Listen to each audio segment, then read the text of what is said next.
ઉપરવાસના જિલ્લાઓમાં પડેલા ભારે વરસાદને કારણે નવસારી જિલ્લાની અંબિકા નદીમાં પાણીનું જળસ્તર વધ્યું છે અને અંબિકાએ રૌદ્ર રૂપ ધારણ કરતા બિલીમોરા શહેરના નીચાણવાળા વિસ્તારોમાં પાણી ભરાવાની શરૂઆત થઈ છે।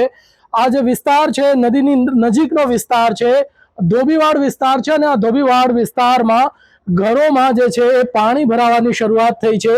આ જે મહિલાઓ જે છે એ પાણી વચ્ચે ખુરશી ઉપર બેઠી છે, જે સરસામાન છે ઘરનો જે એને ઉપર ચડાવી દેવામાં આવ્યો છે। ત્યારે પાણી હજુ વધે જ છે, પાણી ઓછું થતું નથી પાણી તો। અને આ કેટલી વાર, આ ચોથી પાંચમી વાર પાણી આવી ગયું છે। વારે વારે આવું પાણી આવે એટલે કેટલું બધું સામાન માપર ચડાવી દીધું છે। થોડું તો વાપરવાનું વસ્તુ નીચે રહેવા દીધું, બીજું બધું ઉપર ચડાવી દીધું।